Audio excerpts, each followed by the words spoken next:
Hola, Hola, ¿qué tal? muy bien, Carlos. ¿Y tú qué tal?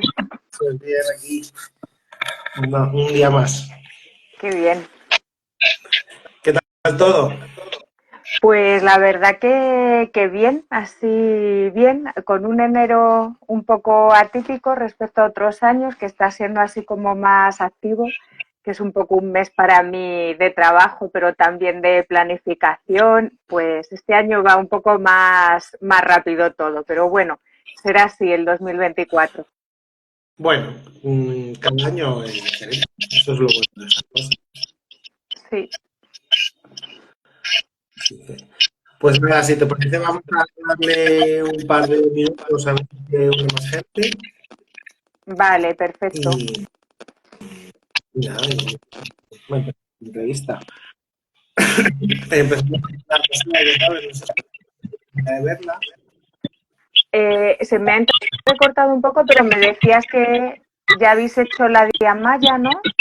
Sí, hicimos la semana pasada la de Maya, genética y identificación genética.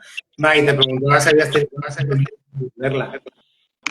Pues sí, sí que la he estado, o sea, no seguida, la he estado viendo por partes y la verdad es que me ha gustado mucho. De hecho, vamos, lo que hablábamos en otra ocasión tú y yo, que me encanta la idea. O sea, el proyecto este de indagar detrás del título me parece un acierto y me ha encantado, por ejemplo, pues conocer más cómo trabaja una genetista, ¿no? Que en mi caso, por ejemplo, pues puedo tener a lo mejor intuiciones, pero y bueno, ¿no? Porque compartimos la licenciatura, ¿no? De qué trata la genética, pero no sé a qué se dedica en su día a día, ¿no? Entonces esa entrevista de Amaya y contarnos cuál es la aplicación de su trabajo y cómo desarrolla su día a día me ha encantado. Sí, la verdad es que fue súper. Sobre todo porque, bueno, yo también soy ambiental y es verdad que la gente del laboratorio no sabe a la que se dedican y qué hacen en su día a día. Bueno, claro, es así como que al final la biología tiene, o sea, es tan amplio el conocimiento, luego ya están, ¿no? Las distintas especialidades o ahora con los máster, que luego, claro, los campos son tan amplios y tan abiertos que hay muchos mundos por descubrir. Totalmente. Vale, pues después que vamos a ir empezando ya, voy a Se me, hacer. te decía que no sé si tú a mí me escuchas bien porque contigo se me acopla un poquito. Lo escucho como a partes entrecortado.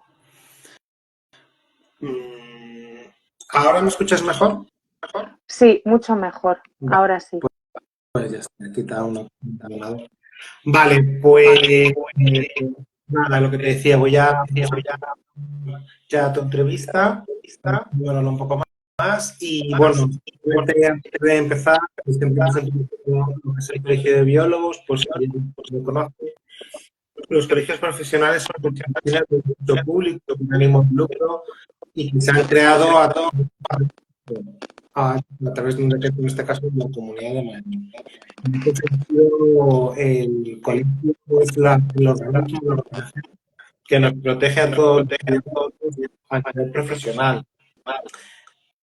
Eh, pues, si no conoces el colegio, te invito a que nos sigáis en redes sociales, que entráis en la página web, que todas las preguntas que necesitéis, porque si os podéis tanto de laboratorio, de ambiental o en cualquier aspecto, industria, formación, etcétera, el colegio es el que va a ayudarte a conseguir tus metas, te puede guiar, te puede orientar y sobre todo que si tienes algún problema es el que el que te puede ayudar. Pues después de esta publicidad, hoy tenemos a Margarita López. Margarita López es bióloga ambiental, se dedica a la educación ambiental. Ahora nos contará un poco más, pues hará un resumen de su biografía, de su larga trayectoria, aunque la es tan joven, pues tiene mucha experiencia ya.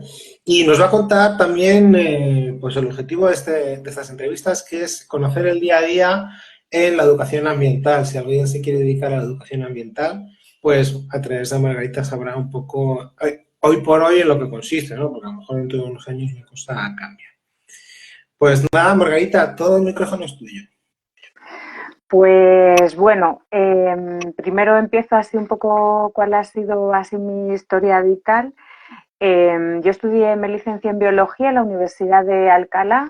Tuve durante los estudios un cambio de plan y más o menos al final mi itinerario fue evolución y biodiversidad en biología animal. Tuve la oportunidad del último curso tener una beca Erasmus y estuve en la Universidad de Varsovia. Y bueno, considero que fue una gran oportunidad. Tenía mucho trabajo todavía porque en ese último curso quería terminar los créditos que me quedaban, pero me sirvió de oportunidad para conocer otras formas de trabajar y conocer otros ecosistemas, ¿no? Que para las personas que nos gusta la biología ambiental, ¿no? La oportunidad de conocer in situ otros ecosistemas pues nos aporta muchas cosas, ¿no? Tanto a nivel práctico como a nivel profesional, ¿no? Y nos abre esa visión que yo creo que nos da la formación, que es tener una visión global, una visión integrada de los ecosistemas. Y nada, allí hice algunas asignaturas y también hice proyectos de campo con los créditos de libre elección. Que, por ejemplo, en el Parque Nacional de Biagobiesa, de ver la viabilidad, estudiaba en la viabilidad y la germinación de las semillas en el suelo. En la zona de los lagos de Masuria estuve varias veces porque la Universidad de Varsovia tiene estaciones biológicas en distintos lugares del país.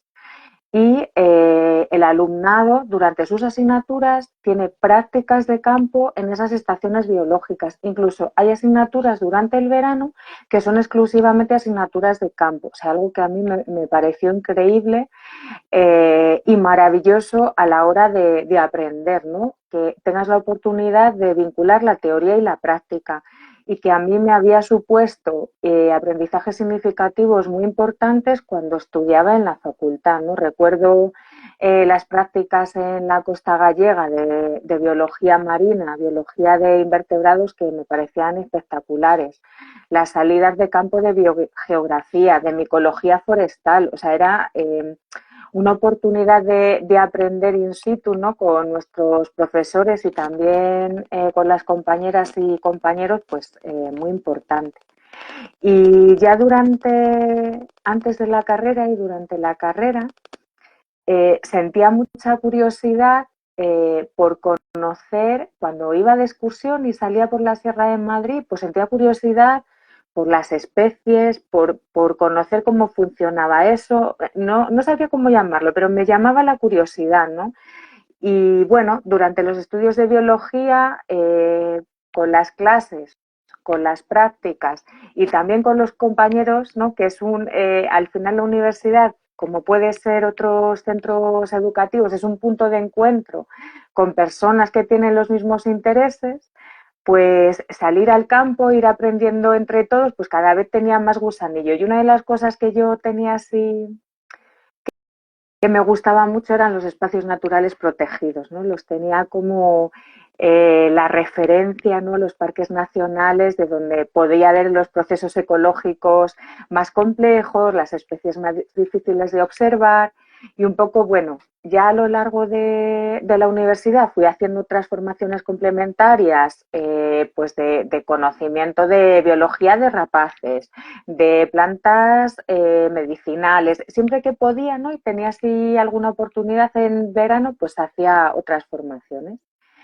Y ya cuando me licencié, pues tuve la suerte de hacer un curso de experta en la Universidad de Salamanca de gestión y conservación de flora y fauna en espacios protegidos.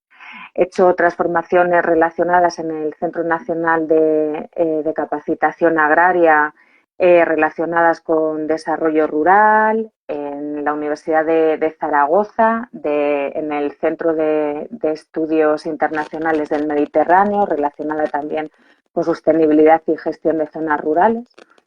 Pero bueno, así como áreas de formación que os pueda decir, mientras estudiaba en la universidad y que sigo haciendo a lo largo de mi vida, pues cuando puedo hago formaciones para conocer la biología y la ecología de otras especies.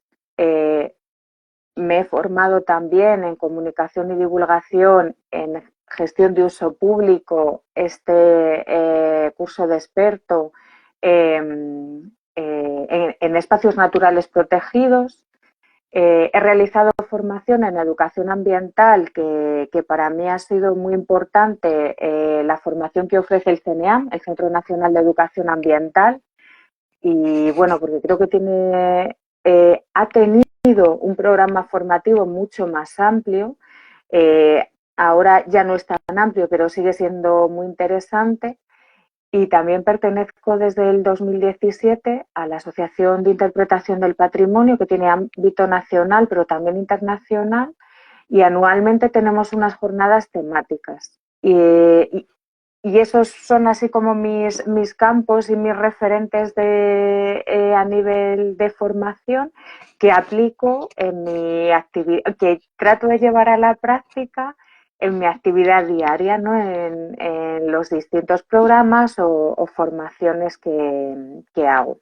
Y, o sea, podría decir que en educación ambiental, porque creo que es algo que tiene mucho que ver con la vocación o con la curiosidad que tienes, o sea, como que nace, ¿no? De una manera u otra, casi ya estaba vinculada desde la facultad, porque pertenecía al grupo ornitológico y aparte de que hacíamos salidas de campo, pues a veces participábamos en dar a conocer las aves del entorno y otras cuestiones. Y, y cuando no he trabajado específicamente de educadora ambiental, como al final es algo transversal, creo que lo he aplicado, ¿no? Y en cuanto, o sea, como autoempleo, específicamente centrada en educación ambiental e interpretación del patrimonio, llevo desde el 2015. Pero cuando he trabajado aquí en la Sierra Norte, bajo la figura de técnica de turismo, pues he aplicado totalmente el conocimiento que tengo del entorno, de la biología, del funcionamiento de los ecosistemas, de los paisajes a mi trabajo, porque en los municipios en los que he trabajado yo siempre digo que prácticamente el 98%, quitando, ¿no?, la zona urbana, es natural, o sea, natural también con actividad humana, pero con un alto componente natural y cultural desde el uso del territorio. Entonces, o sea, creo que me ha acompañado toda la vida, ¿no? O sea, desde que yo tengo así un poco, bueno, toda la vida, dijéramos, desde los estudios universitarios y me sigue acompañando, ¿no? Ahí. Y cuéntanos, ¿qué haces cada día? Bueno, aquí hay dos cuestiones. Una es que me dedico a la educación e interpretación del patrimonio y otra que lo hago a través del autoempleo.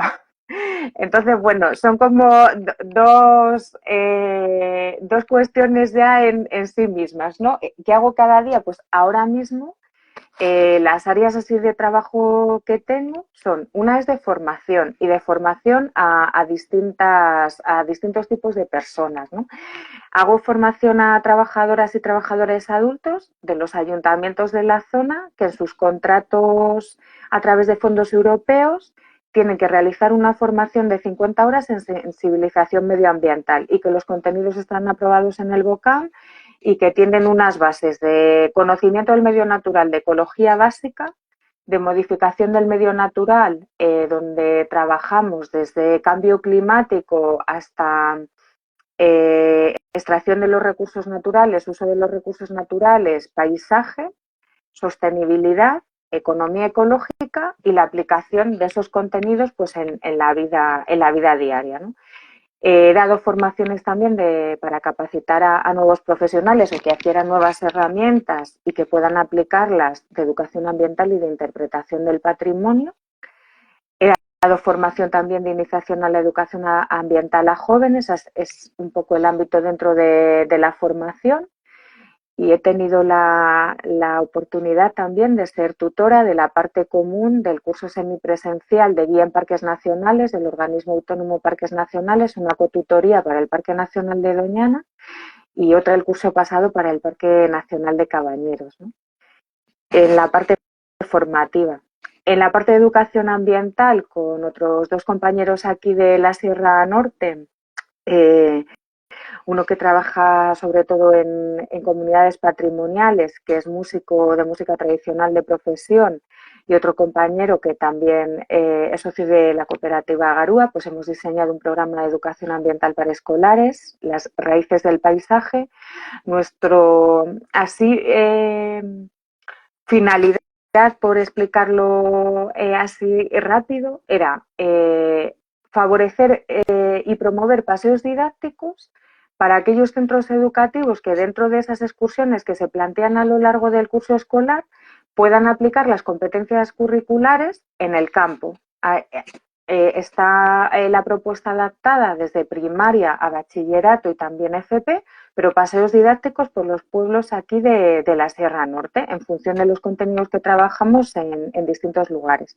Y este programa se llama Las raíces del paisaje, ¿vale? Porque lo que queríamos era vincularlo a, vivimos aquí en la Sierra Norte, pues a los patrimonios locales, ¿no?, que conocemos. Y la interpretación del patrimonio natural y cultural realiza un programa en una colaboración con la Sociedad Española de Ornitología desde el 2015. Bueno, que por distintas circunstancias tuve la oportunidad de hacer una propuesta mensual de sendas ornitológicas en la Sierra Norte, siempre temáticas, con algún contenido transversal. Y luego, a través de colaboraciones con los ayuntamientos, pues con el Ayuntamiento de Patones he realizado el año pasado, querían promover también una propuesta de ocio saludable, pero que no solo fuera actividad física, ¿no?, que tuviera también una parte de algo más, ¿no?, de ese valor añadido de conocimiento del entorno. Y cuando comencé en el 2015 con el autoempleo, sí que proponía periódicamente, o sea, prácticamente todos los fines de semana, una propuesta de sendas de interpretación ambiental en el territorio de la Reserva de la Biosfera de la Sierra del Rincón, que es un lugar de la provincia de Madrid que admiro mucho, que personalmente he vivido allí durante 5 años y que para mí es una de las zonas rurales más identitarias, que conserva sus paisajes culturales.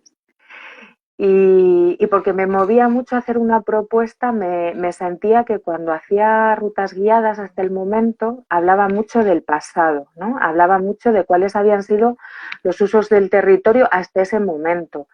Y tenía así como una inquietud por mostrar también qué estaba pasando ahora, ¿no? Y me siento muy satisfecha de una propuesta que realizamos una amiga y yo, Cristina Guía Bernal, que ya también se formó en biología en la Universidad de Alcalá y ha sido pastora de profesión con un rebaño de cabras de ganadería en extensivo, y conjuntamente hacíamos una propuesta que era pastoreo y paisaje como una cabra. Y lo que tratábamos de ofrecer era que conocieran cómo es el manejo, cómo era el manejo en concreto de ese rebaño de cabras en extensivo en Puebla de la Sierra, dentro del territorio de la Reserva de la Biosfera de la Sierra del Rincón, cómo iba cambiando a lo largo del año, cómo ese manejo de cabras, aunque no estuviera certificado, tenía criterios ecológicos, cómo era el día a día de una pastora, y por otro lado también pues que conocieran, buena parte se desarrollaba dentro de la dehesa Boyal de la Puebla, que es la Sierra del Rincón. Cuando se declara una reserva de la biosfera, tiene que tener una zona núcleo, es decir, un lugar donde haya una biodiversidad que ha sido capaz, una biodiversidad representativa que se debe ¿cómo decirlo?, a los recursos naturales, pero que también donde ha intervenido la población local y ha conseguido mantener esa biodiversidad.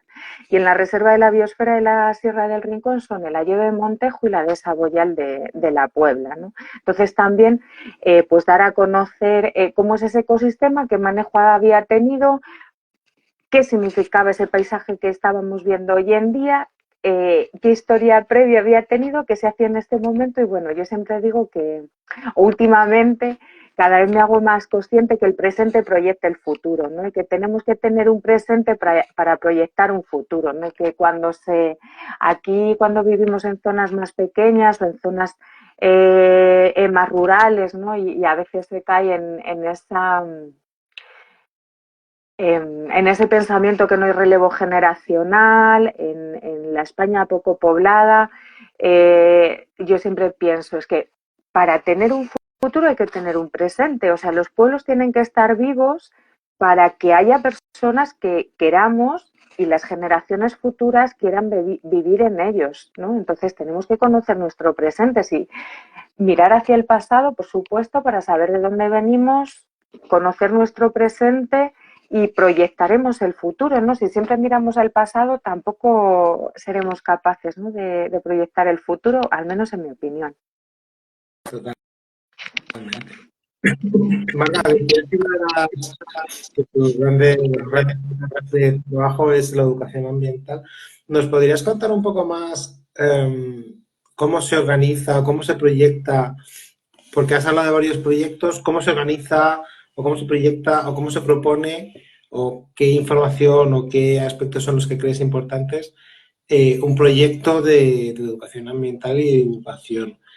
Y luego, pero me gustaría que si nos lo pudieras contar a nivel administración y a nivel que se pueda aprobar el proyecto, pero también cómo se hace llegar eso a la ciudadanía, porque entiendo que al final el punto fuerte de todo esto es que llegue a la ciudadanía. Pues, bueno, o sea, la pregunta que me haces tiene algunos puntos en común y otros que son muy diferentes, ¿no? Entonces, por poner casos concretos, el programa de educación ambiental, que yo a veces cuando lo cuento digo, esto fue una pedrada mía mental, pero afortunadamente he coincidido con otras personas que parece que hemos tenido la misma pedrada, ¿no? Tiene que ver justo lo que os comentaba, que cuando yo he sido niña, joven y universitaria, aquello que aquello que yo he sentido más útil y que han sido aprendizajes significativos y que a día de hoy recuerdo, aunque no los maneje en mi día a día, eran aquellos que que pasaban por mi experiencia, ¿no? Y lo veía con mis compañeros, o sea, aquellos que entendíamos un ecosistema, un encinar cuando íbamos a un encinar, que entendíamos cuál era la dinámica litoral cuando estábamos en una playa de rocas, qué pasaba cuando estábamos en una playa de fangos y cuando estábamos en una playa de arena. Y eso, voy a conectar que me quedo... Seguimos viendo. Y eso quería trasladar, o sea, en la educación formal, tanto en la primaria como en la secundaria y en la universidad, creo que todavía falta más contenido de ese tipo, práctico, y que a veces no necesitamos, quiero decir, nosotros planteamos un programa de salidas didácticas, pero por otro lado también llevo unos años dando cursos de formación al profesorado, que lo que tratamos es de trasladar herramientas que puedan aplicar en su entorno escolar, que si tienen la oportunidad de irse a un entorno natural más lejano, con autobús, con medio de transporte público, fantástico, pero que aprovechen también el entorno escolar para favorecer que el alumnado entre en contacto con la tierra, que vean cómo crece una planta, que los huertos escolares son maravillosos, que el patio escolar y ver cómo va cambiando es maravilloso, que tener un pequeño vivero también, ¿no? Vale, entonces, con esa pedrada, pues me leí en el momento la Ley de Educación Ambiental de la Comunidad de Madrid, cuáles eran los contenidos curriculares a trabajar obligatoriamente por asignaturas y por niveles educativos, y bueno, aquí entraba sobre todo pues la parte que tiene que ver con las ciencias ambientales, ciencias sociales y naturales, y luego en educación secundaria, biología y geología, cómo esos contenidos se podían trabajar en el campo, ¿no? Con lo que yo ya conocía de vivir aquí desde el 2006, vivir y trabajar en la Sierra Norte, en qué lugares veía que se podían trabajar. ¿Cómo se diseña un programa de educación ambiental para el sistema educativo formal o cómo lo diseño yo, ¿no?, cuando hago una formación? ¿Qué objetivos quiero trabajar? Desde los objetivos cognitivos, procedimentales y actitudinales, qué contenidos voy a trabajar, a través de qué acciones o actividades lo voy a trabajar, una temporalización, si es en una jornada de una mañana, si va a haber una secuencia de varias jornadas, qué materiales necesito, qué personas vamos a intervenir, ¿no? Para ver cómo nos dividimos el trabajo. Y más o menos ese es un poco el esquema. ¿Cuáles son los indicadores que yo voy a utilizar para saber que he alcanzado esos objetivos, que tienen que ser unos objetivos, unos indicadores cuantificables para hacer una evaluación? En todo programa de educación ambiental, al igual que en otros, el proceso de evaluación es muy importante, ¿no? Evaluar es distinto de calificar, de poner un número o una nota. Evaluar es tener un sistema de medida para saber exactamente eso que tú me estás preguntando, si el objetivo que yo me propongo, en realidad las personas destinatarias lo están recibiendo, y si no lo están recibiendo, ¿qué es lo que falla? ¿No? Si falla que los objetivos son muy ambiciosos, que he tenido poco tiempo, que los materiales no han sido adecuados, etcétera, etcétera, etcétera, ¿no? Eso sería para este programa de educación ambiental, que es de diseño propio y directamente nos lo contratan desde los centros educativos, porque lo tienen que financiar ellos, ¿no? No tenemos un respaldo institucional. Cuando el caso este que te comentaba de la formación para personas adultas, las unidades didácticas y los contenidos son obligatorios, están publicados en el BOCAM, entonces hago el mismo sistema, pero ya los contenidos no los elijo yo. Los contenidos ya están publicados y son obligatorios. Entonces, lo que decido es con qué metodología los voy a impartir, que esa sí que es mía, qué materiales voy a utilizar, qué fuentes documentales. Trato de las sesiones, hoy hemos salido al campo con el grupo de Bustar Viejo, hemos estado por el entorno, porque estamos trabajando en la parte de modificación del medio natural y los contenidos tienen una tendencia a todos los impactos negativos que tiene la actividad humana, ¿no? Yo también quiero mostrar que hay impactos positivos y que la intervención en el paisaje integrada también produce impactos positivos. Entonces, bueno, pues para ir alternando un poco, pues hemos hecho paseo de campo, visionamos documentales, hago diálogos, les planteo a través de debates o de alguna técnica que pueda ser un poco más lúdica, pero siempre hay unos objetivos detrás, ¿vale? No es, o sea, cuando digo planteo un juego, no es jugar al mus, o sea, yo tengo unos objetivos detrás de qué contenidos estoy trabajando ahí. Lo que pasa que la metodología puede ser más lúdica, pues para que sea más fácil de asimilar, ¿no? Eso por otro lado. Cuando han sido formaciones en las que he hecho la coordinación pedagógica y he diseñado el itinerario formativo, en ese caso he pensado qué objetivos considero que son también basado en las formaciones que yo he hecho y en formaciones que hay oficiales, ¿no? Como los certificados de profesionalidad en educación e interpretación ambiental, que deben ser básicos para que conozca un intérprete del patrimonio para hacer una ruta guiada, o que conozca un educador ambiental. ¿Con qué personas puedo contar? Eso sí que las formaciones al final las hemos hecho, el equipo de formadores ha sido y de formadoras interdisciplinar desde distintos puntos de vista, desde la geología, desde la música, desde las bellas artes, desde personas que aquí también en la zona tienen proyectos de autoempleo, igual han puesto en marcha proyectos agroecológicos a través de la ganadería, de la agricultura, de cosmética natural, ¿no? Y entonces, para que vean distintas aplicaciones, ¿no? Y que tengan como distintos referentes de distintos contenidos y formas de hacer que hay aquí en la Sierra Norte, ¿no? Y así ha sido como se ha ido sumando para crear todo el itinerario formativo. Y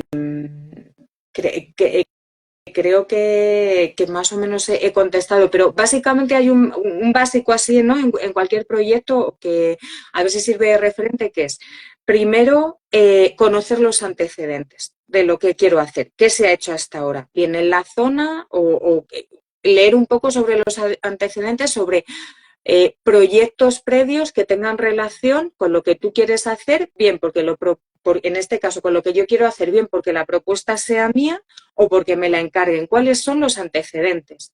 Luego, ¿qué objetivos me planteo con esas tres variables, ¿no? Cognitivos, procedimentales y actitudinales? ¿Qué contenidos voy a trabajar? ¿Qué materiales necesito? ¿O de qué materiales dispongo? Porque a lo mejor es limitante, ¿no? ¿Qué tiempo tengo? ¿Qué equipo humano va a haber? Por cierto, ¿qué presupuesto? Fundamental, que no lo he dicho, ¿vale? En los recursos está el presupuesto, porque eso también me condiciona que se puedan desarrollar un itinerario formativo de una forma u otra. Y siempre la evaluación. La evaluación es muy importante. Yo creo que a veces no ocupa el lugar que debería tener, porque como que se queda al final del proceso, parece que es como que tenemos, a ver cómo decirlo, parece que tenemos miedo a la crítica, ¿no? Yo creo que la evaluación tiene que ser siempre, incluso cuando se plantean mejoras, desde lo constructivo, ¿no? Y que le hay que recibir así, cuáles son los puntos de mejora. Y eso nos va a permitir que el siguiente sea mejor. Y quizás con menos esfuerzo, ¿vale? Claro, además yo creo que una correcta evaluación te va a permitir eso, que el siguiente sea mejor, con menos esfuerzo y sobre todo muchas veces menos frustrante, ¿no? Que al final, a veces cuando tienes que conseguir los objetivos y te cuesta mucho llegar a ellos, eh, pues es si partes de una buena base y tu experiencia con una buena evaluación. Y si la evaluación la tenemos que hacer nosotros, una autoevaluación que sea correcta y sobre todo que no nos mintamos a nosotros mismos, pues eso también lo da la experiencia, obviamente. Os quería decir a los que estáis viendo que si tenéis alguna pregunta que queréis hacer a Margarita, pues las podéis hacer abajo en el bocadillo con la interrogación, ahí podéis ir dejando vuestras preguntas. Eh, Margarita, me gustaría que me contaras también, al principio cuando has hecho tu introducción nos has contado tu trayectoria, pero hoy por hoy una persona que se esté estudiando biología, el grado de biología, o que sea recién egresada y que quiere que quiere dedicarse a la educación ambiental, ¿qué crees que vías y qué caminos tiene que hacer, que elegir? Yo creo que si no ha tenido así contactos previos, que si ya tiene ese gusanillo, es bastante probable, pero bueno, si no los ha tenido, ¿qué se puede dar? Por un lado, yo creo que no son los únicos, pero dos buenos referentes a nivel formativo son el Centro Nacional de Educación Ambiental, el CNEAM, que tiene un programa formativo, el aula de verano, el aula de formación en parques nacionales, es un buen referente y aparte también tiene volcada en la web otras formaciones que dan otras entidades. El CEIDA en Oleiros, en Coruña, tiene muy buenas formaciones, por lo que sé, a mí me queda lejos, hay algunas formaciones que son online, pero también es un muy buen referente en cuanto a formación. Y luego que trate de ponerse en contacto con programas de educación ambiental. Por ejemplo, si vive en la provincia de Madrid, por poner un ejemplo, con la red de centros de educación ambiental de la Comunidad de Madrid, ¿no? Que ofrece actividades en fin de semana para distintos públicos para que sepa también cómo funciona. Con las oficinas de información y atención al visitante de los parques nacionales, ¿no? De la vertiente madrileña aquí del Parque Nacional del Guadarrama, con las aulas de naturaleza que tienen los ayuntamientos, que tiene el Ayuntamiento de Madrid, pero que tienen algunos otros ayuntamientos, o con programas de divulgación científica que hay en algunos proyectos, ¿no? Que trate ya un poco de ir conociendo esa parte. Mi experiencia ha sido, y creo que con la educación ambiental fue a través del voluntariado, de participar en voluntariados, pues el grupo ornitológico lo habíamos creado entre compañeras y compañeros de la facultad, pero cuando hacíamos alguna actividad así abierta, pues era voluntariado, ¿no?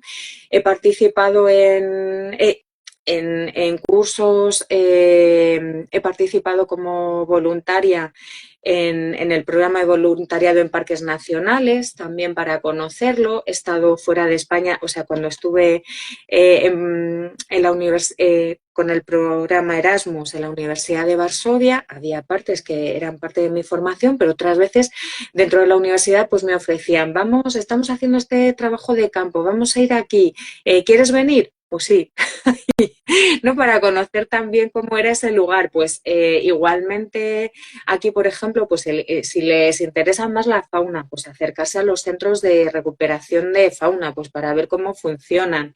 Si están más interesados, a lo mejor en temáticas más de intervención social, como puedan ser los residuos, pues acercarse a aquellos lugares donde estén trabajando en esos temas.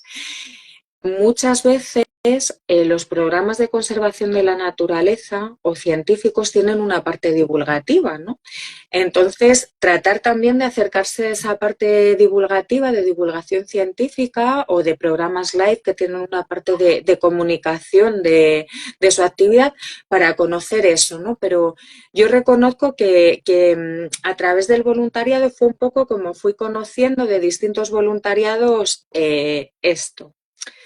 Pero si se quieren dedicar profesionalmente a la educación ambiental, quiero decir que es una forma de conocerlo y de saber cómo funciona, pero luego que traten, no hay muchas, es verdad, de buscar ofertas que tengan que ver con la educación ambiental, de proyectos que tengan que ver con la educación ambiental, aunque quizás sientan que no cumplen todos los requisitos, porque es verdad que muchas veces se piden requisitos muy exigentes que no son acordes a las condiciones salariales y, bueno, se va mejorando en algunos aspectos, pero que traten también de acceder a alguna de esas oportunidades laborales, porque la forma de aprender es practicando. O sea, que desaparezco, que se me ha caído el teléfono.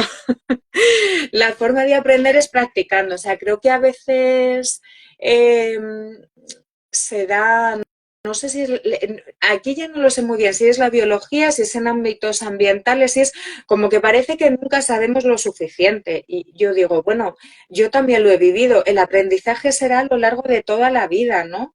Pero ya vamos sabiendo y la forma además de ir aprendiendo más y de irnos sintiendo más seguras en nuestro trabajo es teniendo oportunidades y poniéndolo en marcha, ¿no? Si siempre estamos esperando, entre comillas, ¿no? Esto de a veces nos lleva la falta de oportunidades laborales a la titulitis. O sea, no es que quiera lo esté. Me parece muy importante la formación. Lo que quiero decir es que es importante que cuando elijamos una formación tratemos de llevarla a la práctica y que también revisemos si no encontramos oportunidades laborales, ¿por qué es? Porque no siempre tiene que ser porque no tenemos suficiente formación. No sé si me explico. ¿Vale? Que en medio ambiente espero que las cosas cambien y que cada vez se le dé el sitio que merece y las condiciones laborales que merecen. Es como que se deja para el final, ¿no? Se deja para el final y muchas veces pues no hay presupuestos, no hay oportunidades laborales dignas y parece como que si no, en el intermedio de contratos temporales, y lo digo porque lo he vivido en primera persona, es como, jo, pues es que tengo que formarme más o tengo que tener, y a veces lo que pasa es que las personas están hiperformadas, que es muy bueno, pero que la falta de encontrar una oportunidad laboral no tiene que ver con su falta de formación, sino quizá con la falta de haber podido llevarlo a la práctica. Entonces, que traten también de la aplicabilidad de las formaciones que elijan, o sea, de entrar en contacto con programas de educación ambiental que se estén poniendo en marcha, o eso, programas de divulgación científica, o sea, que traten de estar en contacto con la realidad. Esa es un poco mi recomendación. Y como referentes formativos, el CNEAM y el CEIDA. No exclusivos, pero creo que ahí tienen buenos referentes. Vale, fenomenal. ¿Qué opinas de los másteres? Porque ahora hay mucha tendencia, o bueno, mucha tendencia ahora como que es obligatorio hacer un máster después del grado. ¿Conoces algún máster que sea interesante o algún centro? No sé si el CNEAM que comentabas tiene formación a nivel de máster, no que la formación que tienes es habilitante, es capacitante, pero eso, ahora mismo todo el mundo siempre cuando va, bueno, la mayoría personas cuando acaban el grado están pensando en el máster, ¿qué les podría decir? ¿Cómo pueden elegir adecuadamente el máster? Pues, o sea, sí que es verdad que respecto a cuando yo me licencié en el 2003, pues ha cambiado, ¿no? O sea, ahora es grado y luego la especialización en máster. Que yo conozca, la UNED tiene un máster específico en educación ambiental. Existe también un máster interuniversitario, pero que está centrado en los espacios naturales protegidos y tiene mucho peso el uso público, promovido por la Universidad de Alcalá, la Autónoma, la Complutense, creo que son estas tres, y la Fundación González Bernaldez, ¿no? Pero muy enfocado a los espacios naturales protegidos. Y en la web del CNEAM vienen también referencias de formaciones de posgrado relacionados con la educación ambiental. Si optan por un máster, yo creo que esto para todo es importante también que sea un máster que tenga prácticas, ¿vale? O sea, que puedan conectar una vez más con la realidad. Eso me parece que es fundamental. Que tenga un periodo de prácticas. La educación ambiental pasa también un poco como en biología, que tiene muchas temáticas y muchas aplicaciones, pero que elijan un máster que tenga prácticas, o sea, que puedan hacer prácticas en alguna entidad que esté trabajando en educación ambiental. Eso me parece fundamental. Ahora no sabría decir así uno o sea, uno específico, me viene a la cabeza el de la UNED, que tiene un máster en educación ambiental. Pero no tengo un título, y el Máster Interuniversitario de Espacios Naturales Protegidos, que tiene una convocatoria anual y tiene periodo de prácticas también. Yo estoy muy contenta pero creo que ya no está, con el curso de experta en gestión de flora, fauna y espacios protegidos de la Universidad de Salamanca.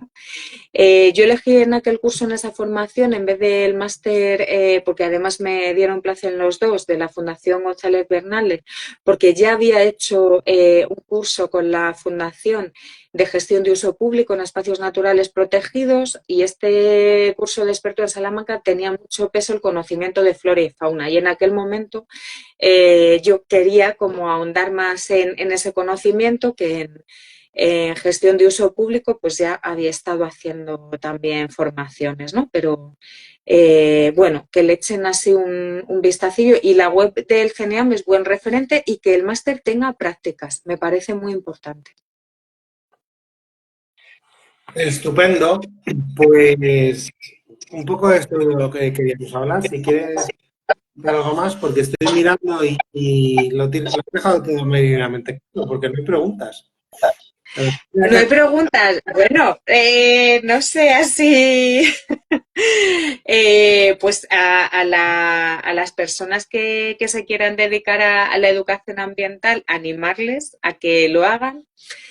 Sí que hay un largo. Te voy a hacer una Dime. pregunta, te voy a hacer una pregunta que es de la entrevista pasada porque me pareció muy, muy guay, muy bonita. Y es, ¿Cuál sería el mejor momento de tu carrera profesional? El mejor momento, perdona, Carlos. Como profesional, de todos estos años de experiencia, ¿con qué momento te quedarías? Es que, o sea, sinceramente, tengo muchos. Esto lo comparto con Amaya. O sea, eh, creo que ha sido una gran oportunidad en mi vida poder estudiar biología y compartirlo con otras personas y compartir también, o sea, incluso a nivel profesional o a nivel de intereses. O sea, la biología te da una visión panorámica, ¿no? Como una visión integradora. O sea, al final, no sé si es algo que ya somos las personas que tenemos que tenemos esa curiosidad, que optamos por esta formación o que la formación ahonda mucho en eso, ¿no? Pero te da como una visión integradora de conocimiento de los ecosistemas, de ver las interrelaciones.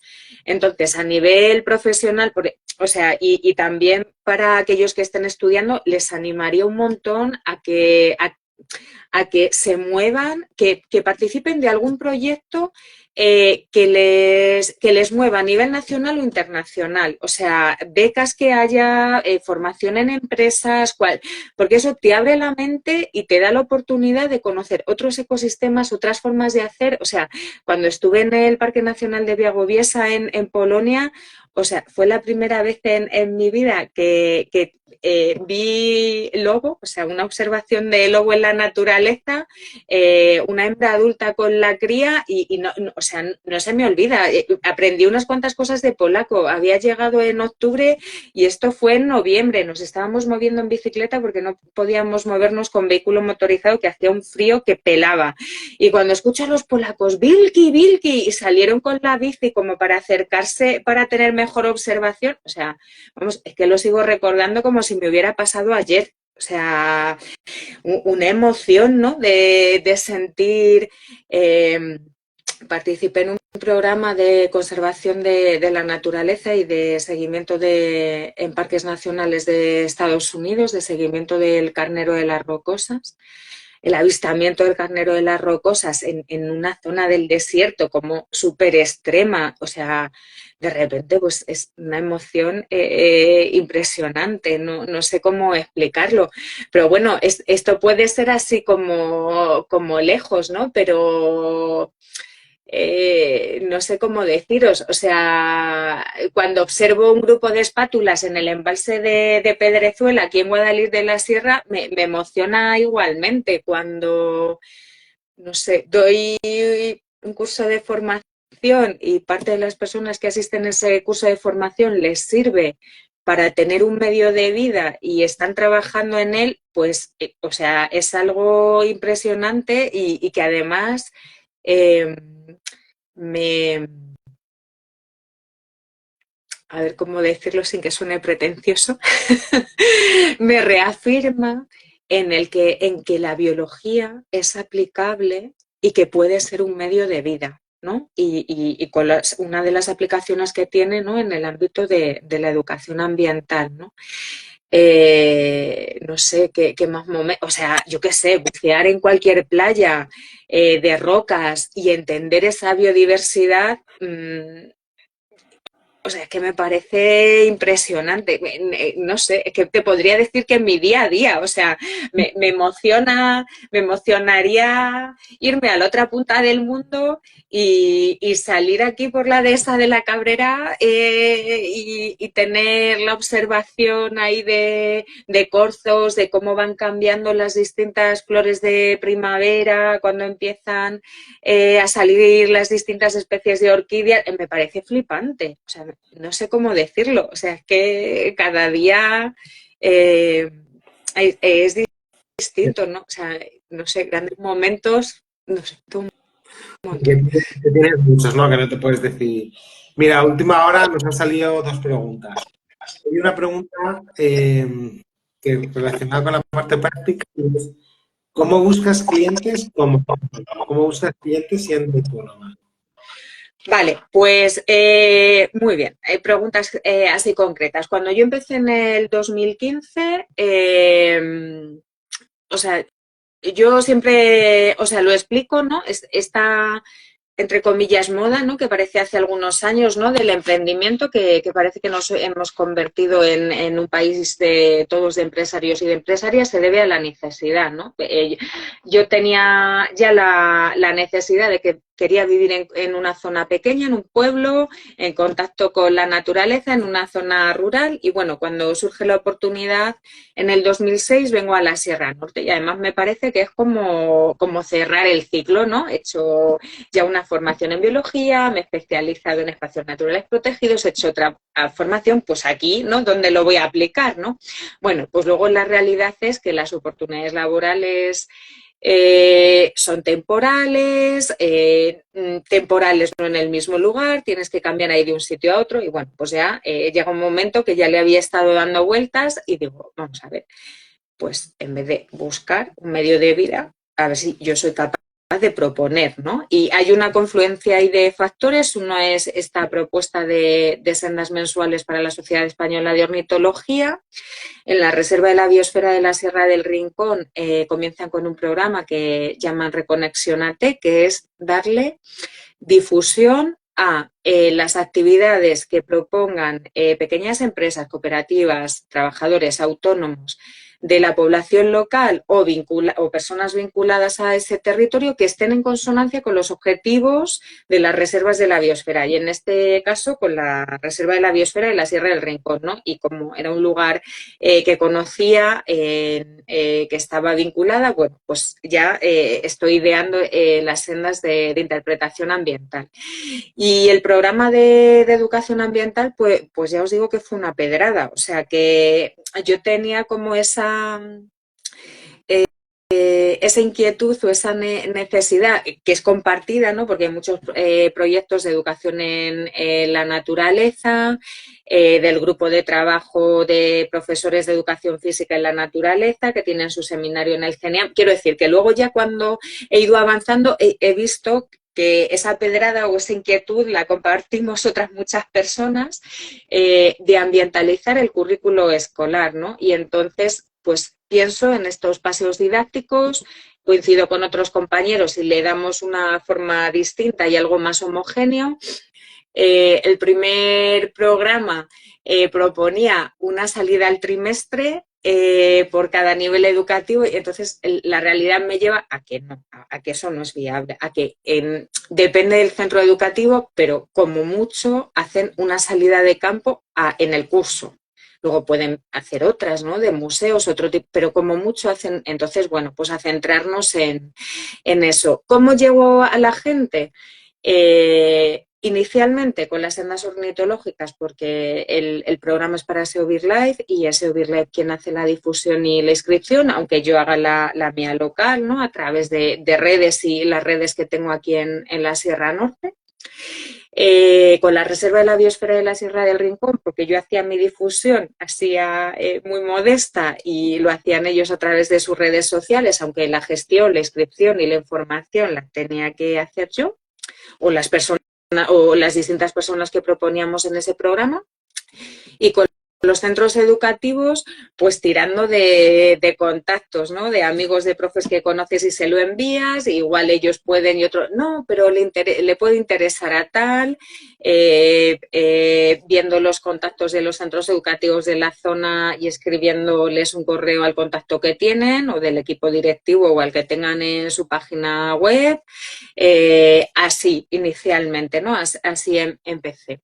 Y había dado sesiones de formación, pero cortas, ¿no? Dentro de formaciones más amplias, pues en cursos de ocio y de monitor de ocio y tiempo libre, pues alguna sesión de educación ambiental, de geomonitor, pues alguna sesión de educación ambiental. Y en una entidad en la que había trabajado en la zona, en la Mancomunidad del Embalse del Atazar, les proponen a través de una asociación con financiación de la obra social La Caixa en el 2018 para ejecutar en el 19 hacer una formación de guía de naturaleza a través del autoempleo, ¿no? En ese marco. En la Asociación Reforest estaba pensando alguien más de la zona vinculado al territorio que pudiera ofrecer esa formación, y es un poco el primer itinerario formativo largo que hago la coordinación pedagógica, creo el equipo y doy parte de la formación, que fue de 85 horas, ¿no? Y a partir de ahí, como que ha habido más oportunidades de formación y ha sido un poco lo que te decía antes, ¿no? Si quieres trabajar en algo, trata de acercarte a eso, hazlo, aunque sea difícil la primera vez, aunque sea un reto, porque a partir de ahí, ¿no? Es como que pones el motor en marcha, seguir avanzando, teniendo más experiencias en ese campo, ¿no? Yo qué sé, pues alguien que, que quiere trabajar en educación ambiental y dice, pues que a mí me interesa mucho conocer cómo es la divulgación científica relacionada, no sé, imagínate, con los insectos, ¿no? O con los polinizadores, ¿no? Porque me ha interesado mucho eso durante los estudios. Pues trata de ponerte en contacto con proyectos así, que a lo mejor tengan una parte de comunicación, de divulgación o de educación ambiental, para lo que tú conoces, llevarlo a la práctica y el saber hacer, o sea, yo creo que los estudios universitarios u otros estudios, ¿no? Hasta el momento trabajan más en los objetivos cognitivos, ¿no? En los conceptuales, ¿no? El saber hacer requiere práctica, pues busca esas oportunidades de practicar, ¿no? Porque ¿no? Cada vez es igual que cuando ya igual llevamos unos años a nivel profesional y quieres hacer un giro, ¿no? Dices, jo, pues llevo muchos años haciendo tal, ¿no? Y ya siento que no innovo, que no, y quiero girar hacia otra cosa. Pues lo que haces es a través de la formación o de oportunidades laborales en ese campo o de alguna manera, ¿no? Intentar ir hacia ese lugar, ¿no? Entonces, bueno, pues siempre tratar ahí de ir hacia lo práctico, ¿no? Que te permita llevarlo a la práctica. Y hay otra pregunta aquí. Dice, ¿crees que es muy importante tener un máster para entrar en el mundo laboral? Eh, yo no tengo un máster, no sé cómo decirlo, pero sí que es verdad, o sea que siempre me ha parecido muy importante la formación complementaria, ¿no? O de aquellos campos por los que tenía interés o en los que he trabajado, seguir aprendiendo. Puede ser a través de la educación formal o a través, ¿no? de otras entidades. Yo creo que si quieres especializarte en un campo y no tienes esa formación, pues igual elegir un máster está muy bien, pero no solo el máster te va a abrir puertas, eh,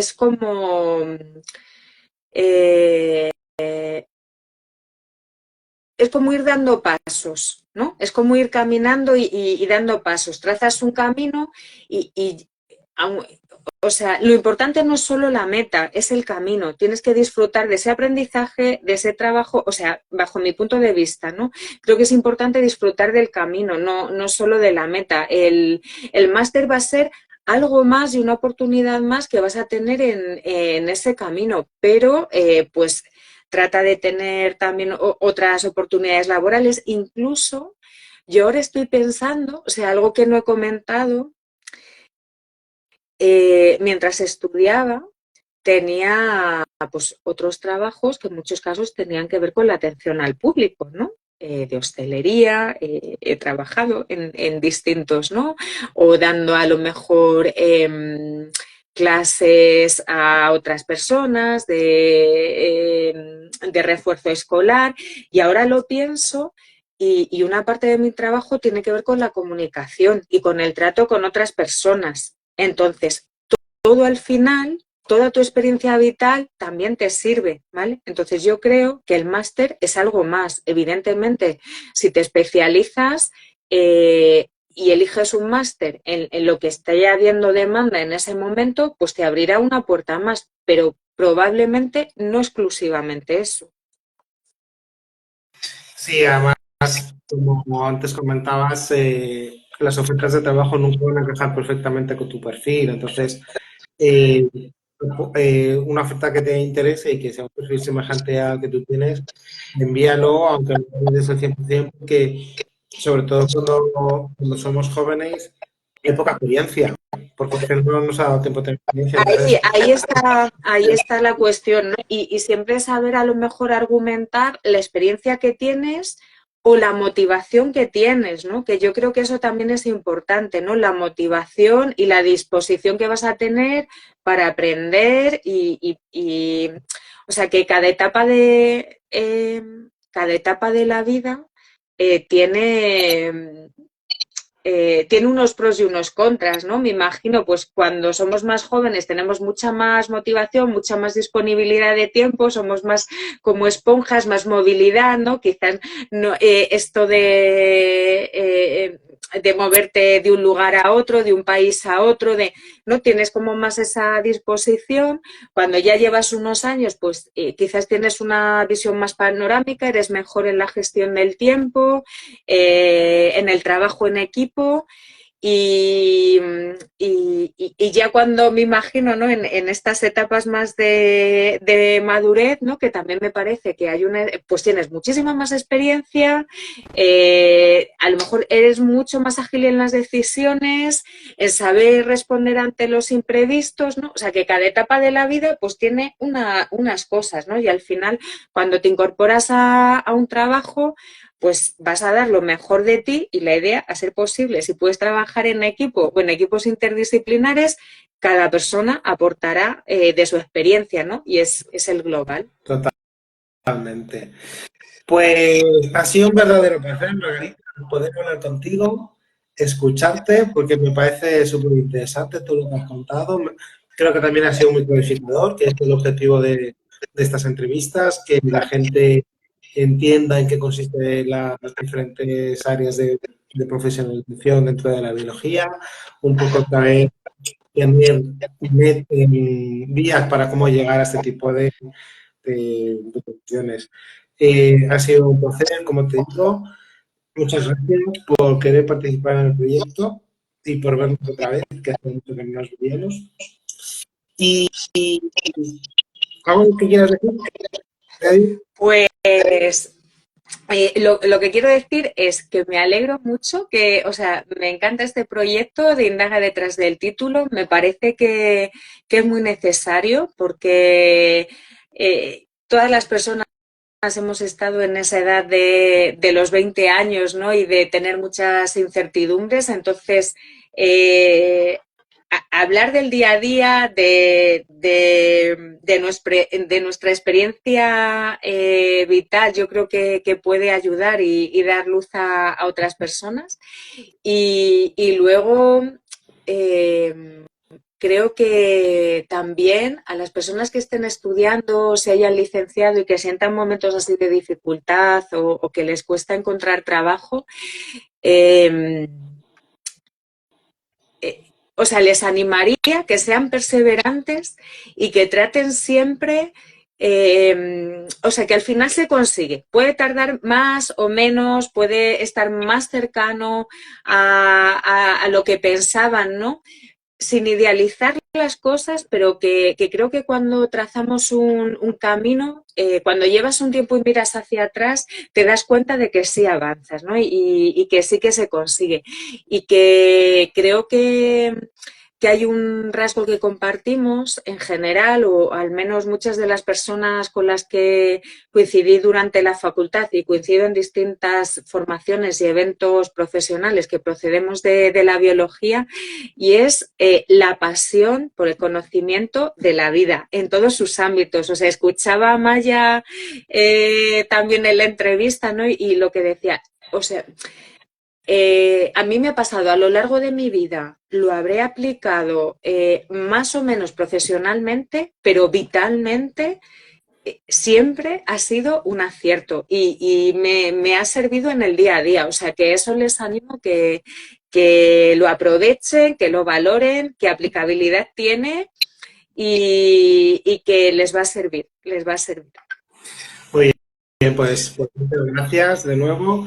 A los que nos estáis escuchando, pues a los que no conocéis el colegio, os invito a que lo conozcáis, que como he dicho, es la entidad que nos defiende a los biólogos y biólogos como profesionales.